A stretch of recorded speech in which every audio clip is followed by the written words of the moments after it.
Hi everyone, Raquel here from Scrap Cozy. Today's video is about Baked Texture, the new range of embossing powders that Seth Apter and Emerald Creek have released this January 2018. Seth and Kim have come out with something completely different to what you normally would expect as embossing powders. These powders can be embossed, or what Seth calls bake, or they can just stay raw and unbaked, and the result is very different and sometimes even more beautiful, depending on what you want to achieve. It's all about texture and fun. There are 7 baked textures so far. I've tested the 5 that I have. Okay, let's have a look at these powders. We'll start with Vintage Beeswax. This may be the one that looks more similar to a regular embossing powder. However, you'll be able to transform your surface into something more like encaustic wax, but more with a vintage touch. So I'm going to try all the powders kind of in a similar way. I'm going to try them in the traditional way of embossing them, which is using some Versamark ink on top with a stamp and then applying my powder on top of the stamped surface. And then I will heat emboss it with a heat tool. I will do this in white and then in black, so then you'll be able to see if these are translucent or opaque. These ones are translucent. You'll see that they become very shiny and the color is very soft.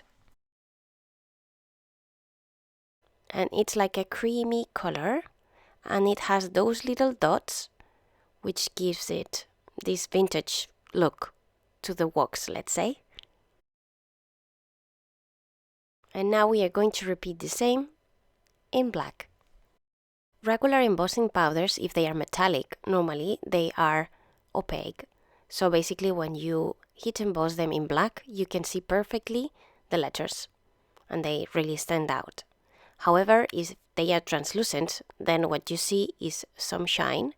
The letters are there, but you can only see them because they shine basically, because they are transparent.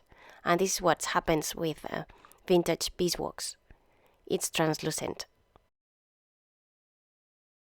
And this is the result.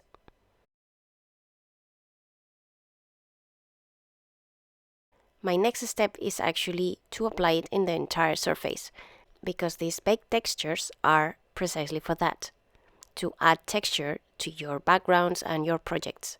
So normally you would perhaps apply it more into your surface. So here I'm using a very thin paper, which is a sheet of music, and then I'm just embossing it on top.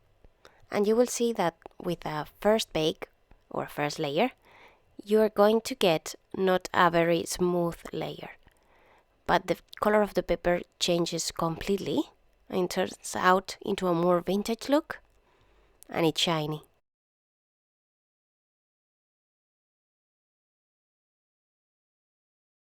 Can you see the difference? It has some bubbles, and this is the result. This is Bake 1. The powder has those micro spots, which are maybe some orangey, and those are the ones that add some texture, that vintage look to your wax. And now I'm going to do the different bakes. So I'm going to repeat this same technique, applying the baked texture on top of the surface on 3 more pieces. And I'm going to do bake 2, bake 3, and bake 4, so you can compare and see the difference when you keep on building layers. You get more thickness, more softness, and of course more vintage look and more texture. This again is bake 1, where you can see that the surface is not very smooth yet. And we are going to apply the second layer. And you'll see that once you apply the second layer, then the surface becomes completely smooth. And the paper that I'm using is super thin. So at the end, I will attach all those papers into some cardstock, as you perhaps may have seen on the first pictures. And then because they dry in this thin paper, they will curl, and when I flat them back, the paper will have some creases, like some foldings or lines, in a darker color. And it will look nice, it will add some texture, But normally if you work on a very flat surface or on a thicker surface, you will not see that, I think. Well, it's a matter of trying, you let me know. So you can see those lines there. It's nice, isn't it? So basically, if your project is done on a surface that is thicker than this plain paper, then I don't think that the baked texture will curve it so much and it will dry flat basically. So you will not be able to fold it and crack it like sometimes I will do it with other samples, as you will see, because basically I want to stick them back into something flat, so then those lines occur, but that's fine. So now I'm going to do bake number 3. This one will apply even more thickness and a more softer layer, and also more vintage look, of course, because we are building layers. And here you can see that crack there, that line. It's because it broke when I was trying to put it flat. So basically you can crack it. If you have it and you want to break it and do like a crackle effect, I think you could do it. And now the 4th bake, and this is when magic happens. Adding the 4th layer really gives you this wax or encaustic effect, because it really gives you the feeling of 3D. And take into account that this paper is super thin, so we're just building layers and layers. And here you can see it's like an enamel or something. It's so cool. And it has all those little dots that make it look very vintagey. I like it very much. Can you see those curves? So imagine this into a big project, and either on part of it or all over the place. So you can create this fox encaustic. So this is the original paper, and these are the different bakes. So you can see the different thickness growing and growing until bake 4. And if you feel sorry to use so many powders to build that thick layer, or you basically want a less vintagey look one, you can always use UT, so ultra thick embossing powder, clear, to build this first layer. What I'm doing here, you apply Versamark, then the UT on top, and you bake it or emboss it. And while it's still heat, then you apply the baked texture on top. It will stick to it, and then you bake it again. So that will give you directly the dimension of bake 4, but only the touch of bake 1. So you have a subtle color there, and perhaps it's even closer to a regular wax, but it's not that vintage, of course. And finally, you may just want to use your baked texture as something to show on the surface as it is. So you can use it unbaked by attaching it with some glue or some gel medium, and you can add directly texture into your surface. It looks like some sugar. So this is the sample sheet that I put together. This is how the powder looks like. It's like sugary, but again, don't eat it. Refrain yourself. I managed to not eat it. It seems sugar, really. So this is the unbaked part. And then you can see here the comparison between the original paper and bake 1. So it really changes. But that one has some bubbles. In bake 2, they become softer and you start seeing that vintage look. On the bake 3, then we have more vintage, good incoming. That crack in the middle, it broke because of putting it there. And then bake 4 brings us that thickness that it's super cool. UT and bake 1 bake also give us that thickness, but softer. You can see that these are translucent, transparent, and then how they look in white. So that's all for the first powder, Vintage Beeswax. I hope you like this one. I think it can look great in little embellishments to kind of produce that enamel look. And now let's go to the next one, Patina Oxide. This is unbaked and now baked. It really changes, isn't it? So we are going to observe the powder. It has some blue, some green, and some what will look like gold. So we are going to use it normally as we would do a normal embossing powder. And the first thing that you notice that it's weird here is that it gives you this bluish color all around, which you can actually remove with your finger. But then, well, it adds so much nice texture. So basically on the right side, I remove it with my finger. On the left side, I let it be. So you could see the difference. And can you see what it does, this patina oxide? Look at the green and the gold together. Well, it creates that precise effect. And it's gorgeous how Kim and Seth have achieved it. And this one, of course, is opaque. Well, definitely more opaque than vintage beeswax. And here in black, you can see also that the blue hello or whatever, it's over there as well. And here you can see that you have color, which is that gold and that green.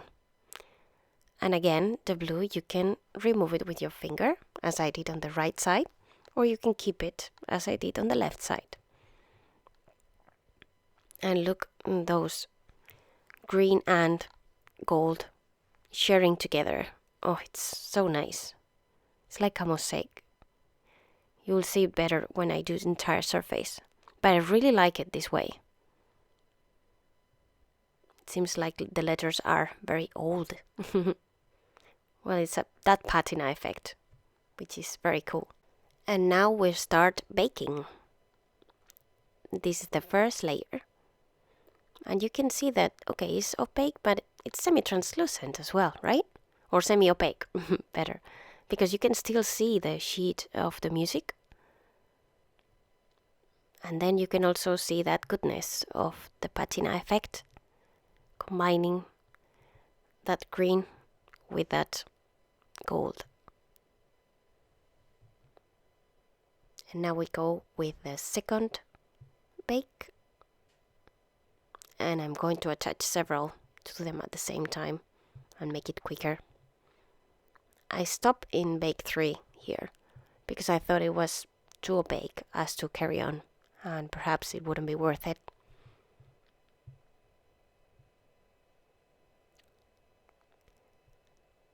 So you will see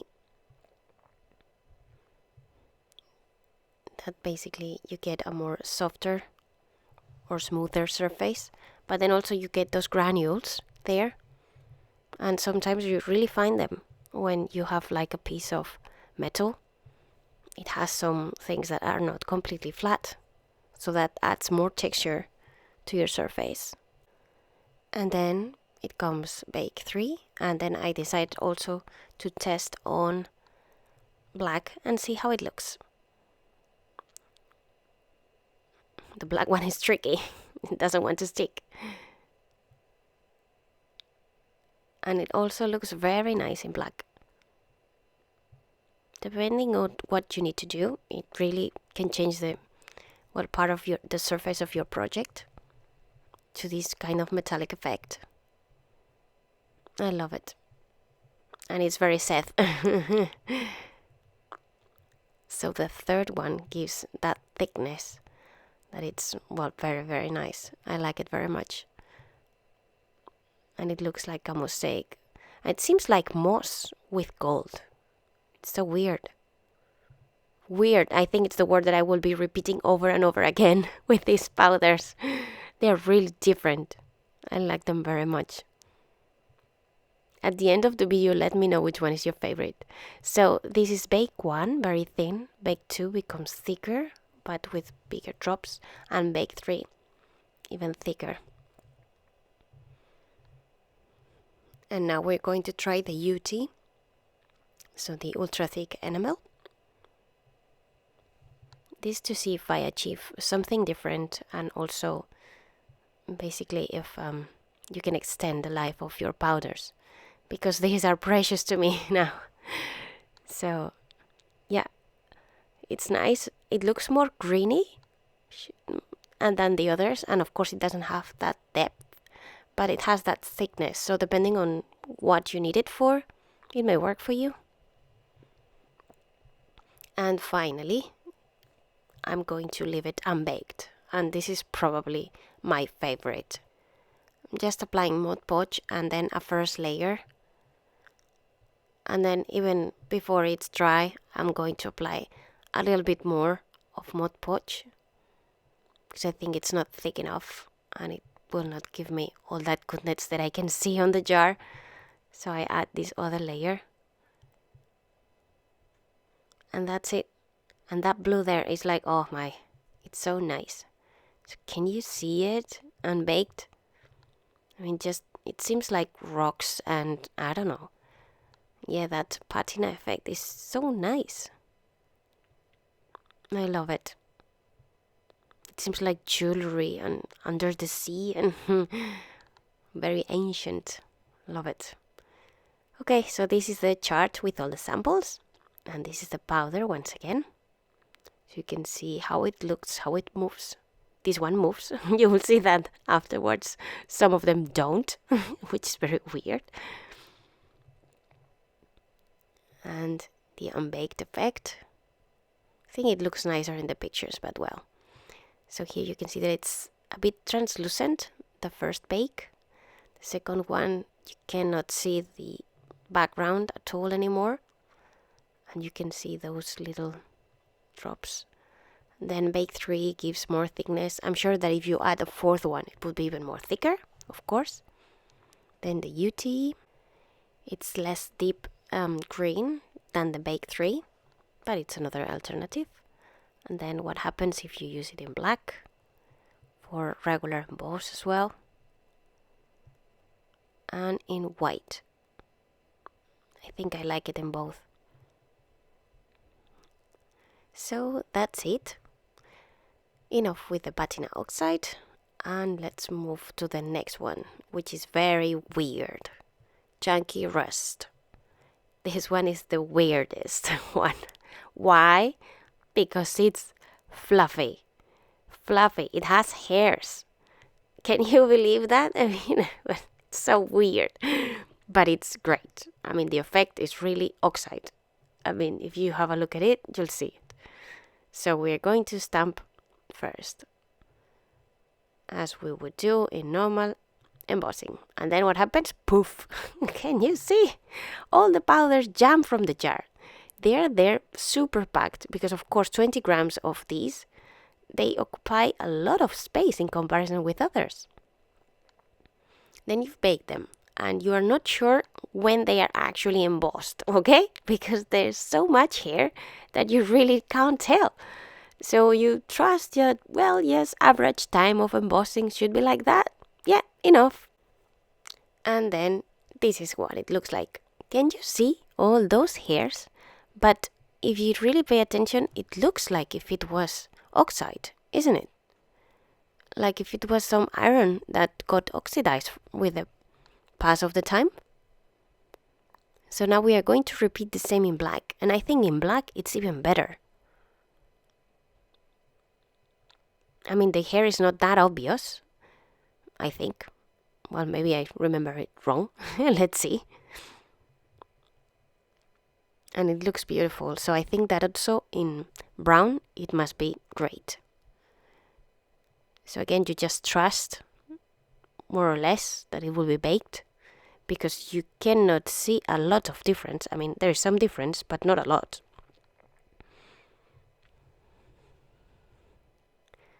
And this is what it looks like. Obviously, you cannot rate it, okay? But it's basically for you to have that texture applied to wherever you need it. Because it really looks like something which is rusty, and yeah. So now we are going to bake it into the surface. And you're going to see the hairs now in full action. Oh, first we're going to do the UT one. So for this one, you will not see the hair so much. And this is because the UT gives you like a very thick base, okay? Then the hairs stick into it and then kind of sink. So you're going to get like a very weird effect, like a wet effect on this rust, which is cool as well. I mean, depending on what you want to achieve, you can get so many different things. So this is it, UT and one bake. It seems wet, isn't it? Weird, very weird. But great to play with it. And now, yes, let's go and bake. And here, because I thought, oh, it's so thick, that I think that 3 layers, it's more than enough. So I thought, okay, let's start with 3, and that's it. But you will see that I finally decided to add a 4th one, because it will keep on changing before my eyes. And I also want to try it in black and see what happens. I don't know what happens with the black one. It always wants to jump from my glue. Well, anyway.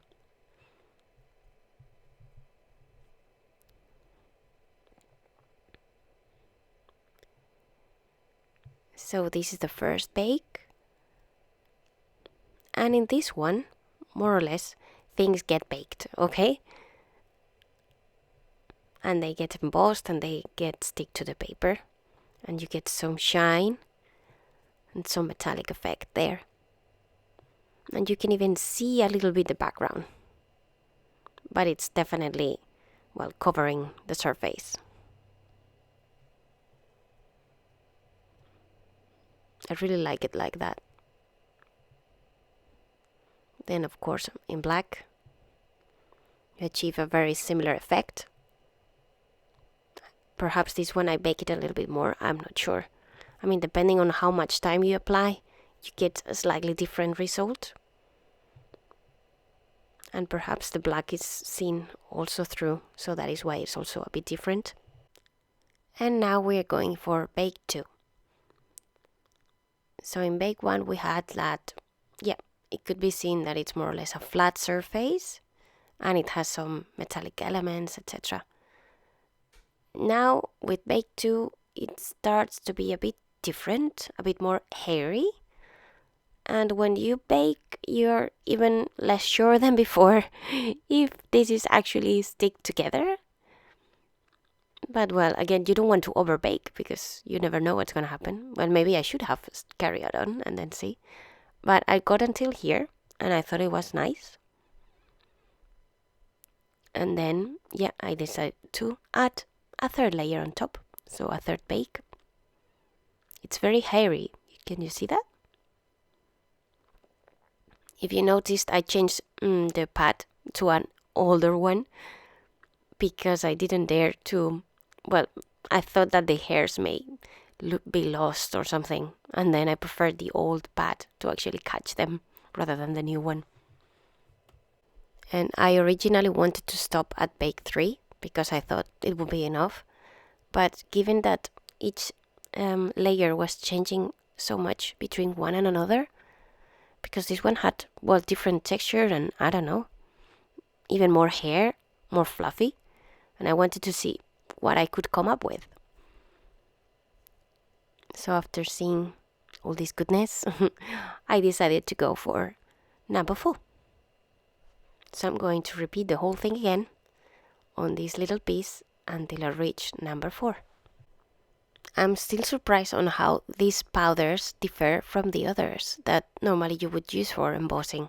I mean, normally you get little plastic pieces and then maybe, I don't know, it may have some tinsel, or you may have, I don't know, a clear embossing that has some glitter, but I mean, these ones, they have many different components on the same place.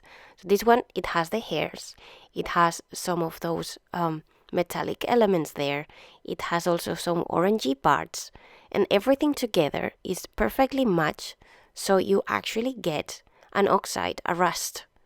And it's really complicated, I think, to think about this and thinking what components can make it happen, that I really have to say congratulations to both Kim and Seth, because this is really unique. I mean, these are very, very different.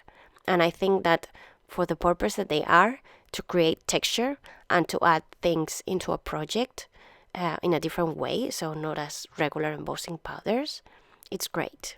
So this is bake 4.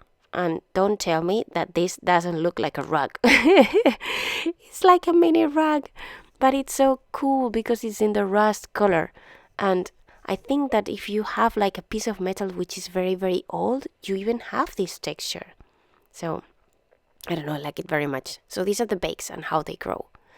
Bake 2, bake 3, thicker, and then bake 4, super thick and very fluffy and hairy. And now we are going to do the unbaked one. And for this one I applied lots of Mod Podge.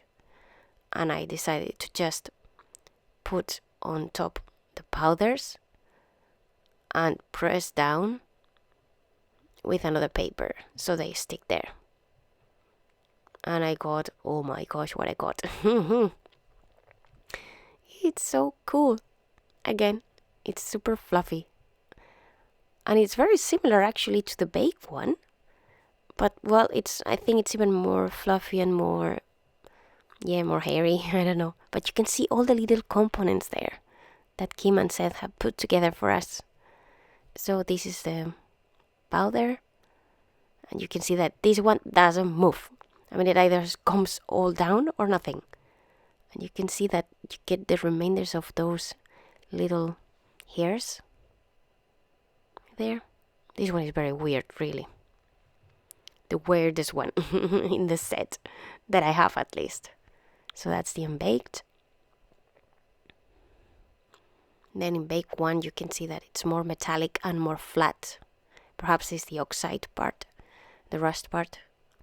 Bake 2 starts to be more hairy and more hairy and more volume even.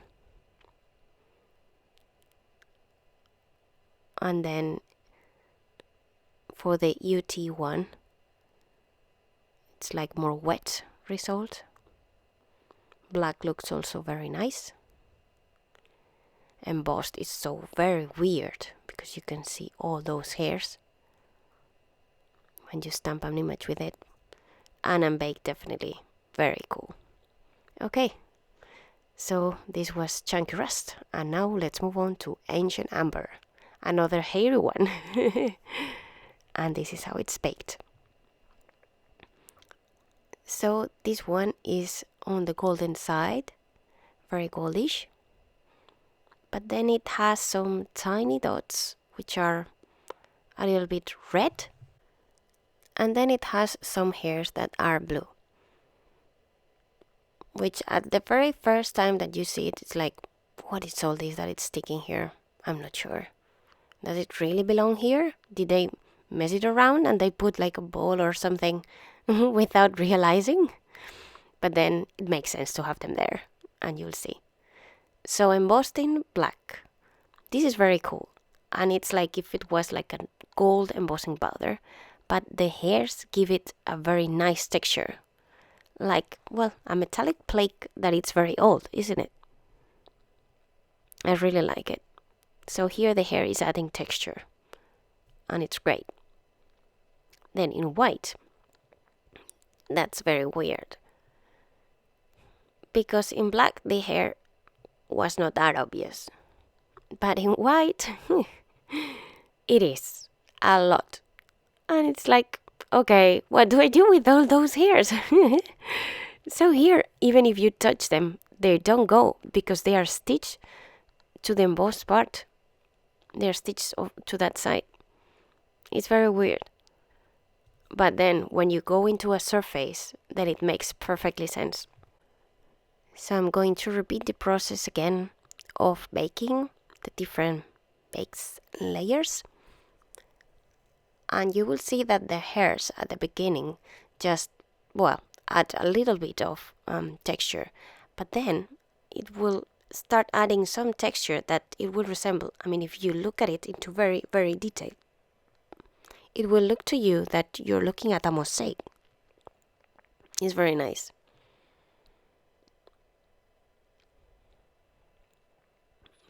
So I'm doing 4 in a row now. I've learned the trick.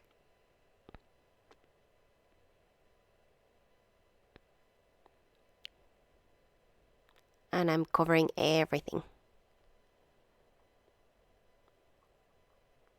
So this little pot is smaller than usual because this one, well, was gifted by Kim because she knew that I like it so much. We met at Creativation. She was very kind. And she told me, do you want to try? And I said, of course. The other ones, I bought them from Set. So this is very shiny. It's gold, but you can see that it's a little bit translucent because basically you can see the sheet of music underneath.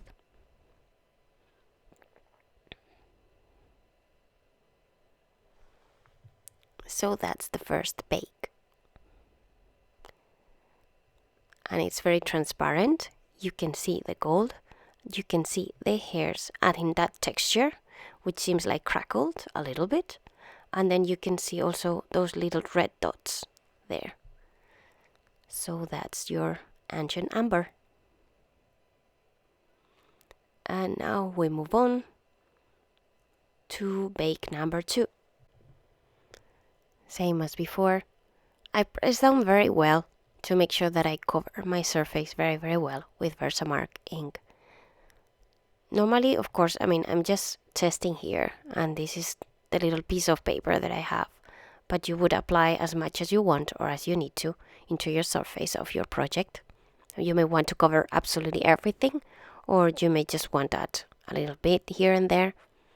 Maybe stamp with a stamp that it's very very big, like a dot or something, or rather than a word, so something more bold,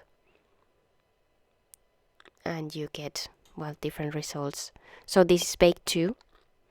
You can still see the background a little bit, but if you look sideways, then you can see all that shine from the gold and also the red and even the hairs. But now it looks like a mosaic, isn't it? I like it very much. 2 bakes to go. And of course, the next one will give us a more softer and, well, thicker version, than the previous one. And same with the 4th one. On the 3rd, you will have complete coverage of the background. I don't think it's that noticeable anymore. And that mosaic effect, it's very obvious there.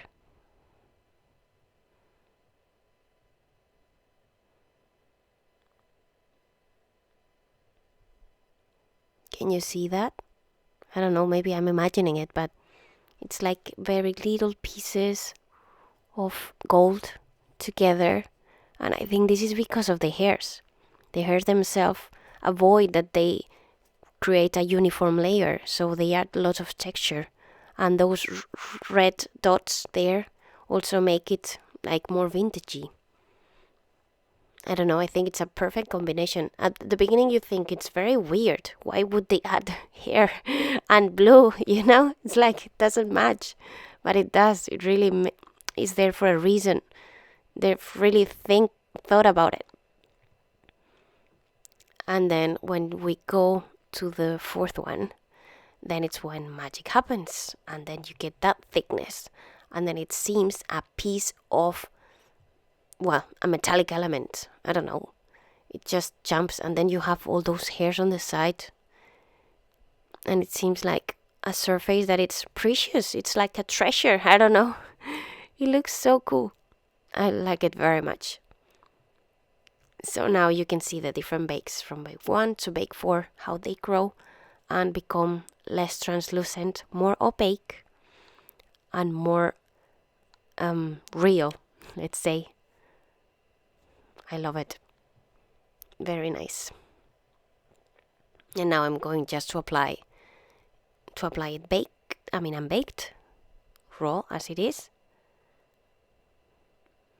And this one perhaps is the one that I like the less, being like that. You can add it like if it was some sand or something. But with the hair and so on, I wouldn't know what to use it for, but maybe, I don't know.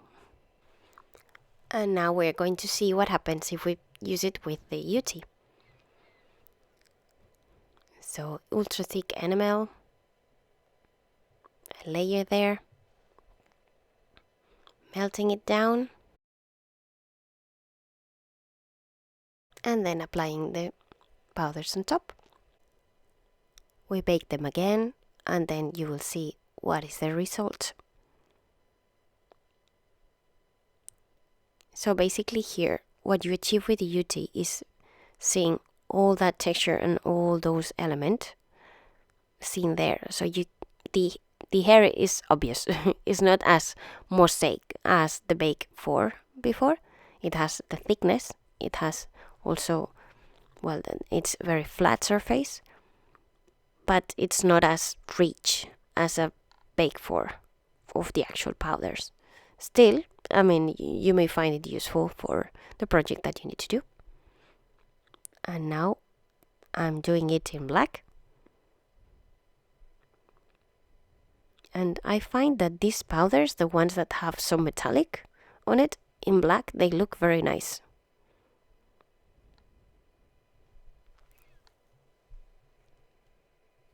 Well, the black part is from the tweezers. So it has a lot of texture. For a first layer, it's very nice. I like it. You could die cut a key or a metallic element, covering it in this, and it will look automatically gold, wouldn't it? So these are all the samples that I put together. This is the leftovers of that ancient amber.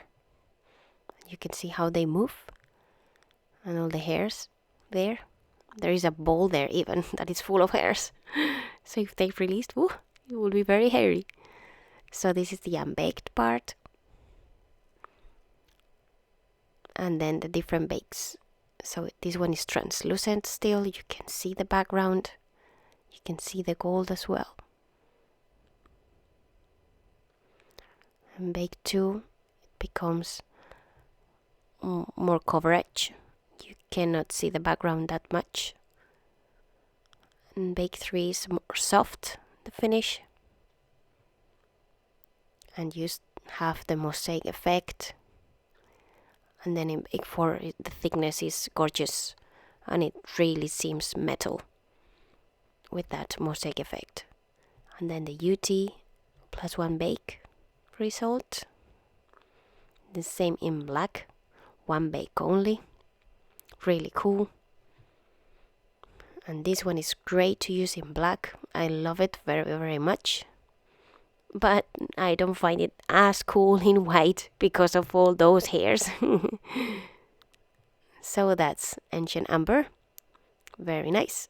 And now let's move on to Rocky Road.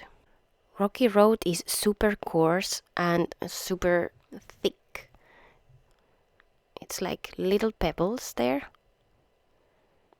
And you will see that for embossing letters or something, very fine detail, doesn't work. I mean, you can do it, but you will not be able to read or appreciate the detail of everything. It has, you'll see, it's like a marbly effect between black and silver. And in addition, it has some pebbles that stay there. I don't know if you bake it a lot, they may even melt. I'm not sure. I didn't do that. I just left them because I thought it was the nice part of this, having the extra elements which cannot be melted. Here there are not many, but you can see some little rocks that are there. It's like tar, and then they got there, right? Like a road, basically. That's why it's called Rocky Road, of course, I guess. And then the same in white. So basically the other one was black, not because it was translucent, but because the color was black, basically. And you can see that in the white one, the real color that it is. And yes, it's like tar. So it's very grungy. So now I'm going to do the bakes, and because this one is very thick, I thought 3 bakes is enough. Because really, I mean, yeah, I don't think I had even much left over to be able to do a fourth one. It's very thick, and if you want to cover an entire surface with it, you will run out of it very quickly. But if you just want to add some here and there, then it's fine. But basically not to build a fourth baked structure in a very massive project, because you will just use your entire pot in one go.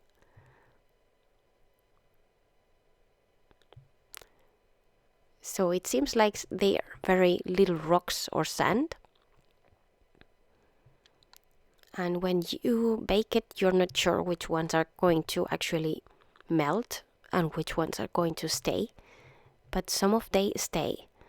So I'm not sure if they have a different heat resistant and eventually they may actually melt and I was not patient enough.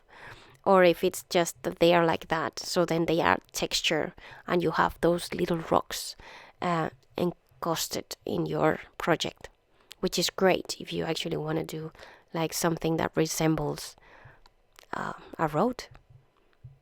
So this is bake 1, and the little lines, the white things that you see, they are not white, they are silver, and it's like a marble effect that it's created there. And now I'm going to do bake 2. And here, for adding more layers and more bakes, what you're actually doing is that the little pebbles that were there outstanding a lot, they will not stand out as much because the next one will melt again. So they will be sinking into the layer that you're building it, if you know what I mean. So basically, bake 2 is going to be slightly softer. It may have more rocks on it, but they will be sinking into the surface.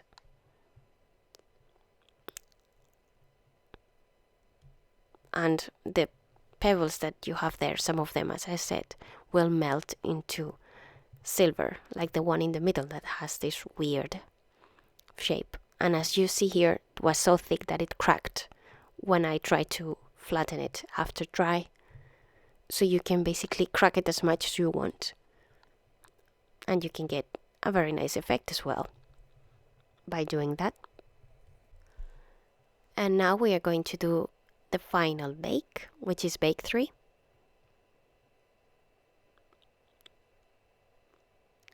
And as you can see, I don't have much powder leftovers. It really uses a lot because it's very coarse and very thick. So in this one, it's so thick that it really breaks when I put it back into flat position. But again, if you're working in a surface like wood or something that it's really flat and you don't need to actually flatten it, once it dries and you get that shape, then it shouldn't break. So this is how it looks like, full of little pebbles.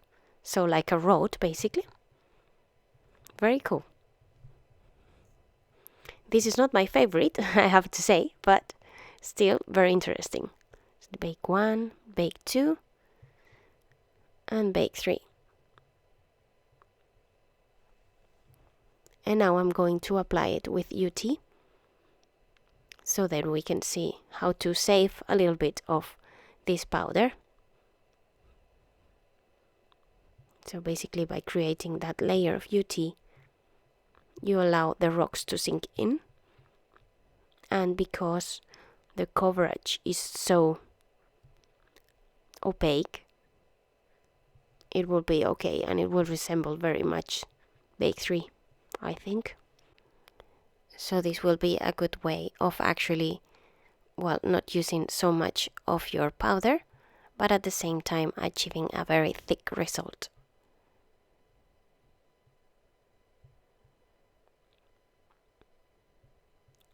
And in this one, the pebbles really, well, sink into the paper. And still they are bumpy, so. And you can see the marble effect. It's really cool.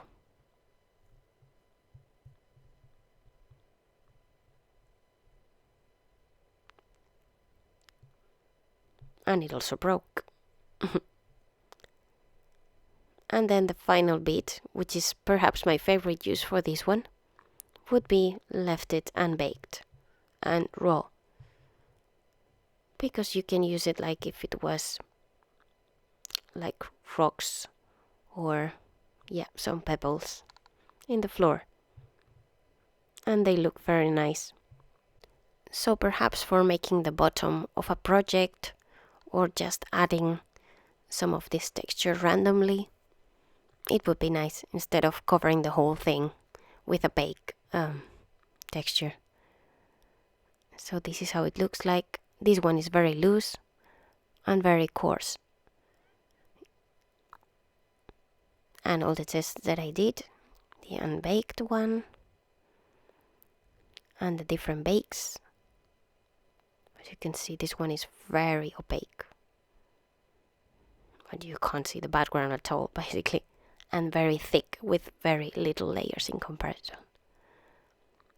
That's the UT+1 bake and how they emboss when used with the stamps. So these were my first experiments with bake texture by Seth Apter and Emerald Creek. These powders are really different. They are definitely not regular embossing powders, as you can see. They are very different components that will allow you to create lots of texture and add many different details into your project, and not necessarily by needing to stamping first with Versamark. You can just apply some glue and then decide if you want to bake them or not, depending on what you want to achieve. So lots of opportunities, lots of possibilities, and a lot of fun. Have fun with them and let me know in the section comments below which one of these 5 is your favorite. If you like this kind of videos, please subscribe to my YouTube channel, give me a thumbs up and give me a comment. Thanks very much for watching and see you in the next video. Bye!